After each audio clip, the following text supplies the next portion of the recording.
पुरुषोत्तमपुरी येथे 1.5 एकर सोयाबीनवरती कीटकनाशक फवारणी केल्यामुळे शेतकऱ्याचं सोयाबीन जळाले। त्यावेळी नुकसान भरपाई मिळावी अन्यथा तीव्र आंदोलन करू असा इशारा शेतकरी कामगार पक्षाच्या वतीने प्रशासनाला केला गेला आहे। माजलगाव तालुक्यामधील बाळासाहेब शेंडगे या शेतकऱ्यांनी सूर्य कृषी सेवा केंद्रातून 1.5 एकर सोयाबीनवरती फवारणीसाठी कीटकनाशक आणलं होतं।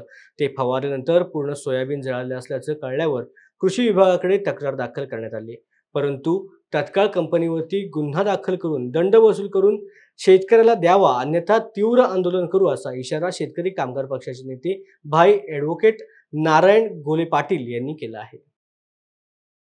पुरुषोत्तमपुरी गावच्या गट नंबर 23 मध्ये आहेत बाळासाहेब शेंडगे यांच्या जमिनीमध्ये या शेतकऱ्यांना 60 आर क्षेत्रावर सोयाबीनची त्या ठिकाणी पाण्याखाली लागवड केलेली होती। 30 दिवसाचं सोयाबीन असताना आदामा कंपनीचं शाकेत नावाचं औषध त्यांनी फवारलं आणि हे सगळं सोयाबीन जळून गेलं।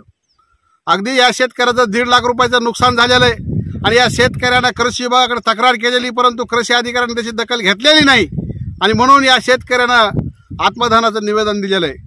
आमची या ठिकाणी शासनाला विनंती की या शेतकऱ्याचं झालेलं नुकसान या कंपनीकडून वसूल करून या शेतकऱ्याला द्यावं अन्यथा आम्ही तीव्र आंदोलन उभं करणार आहेत।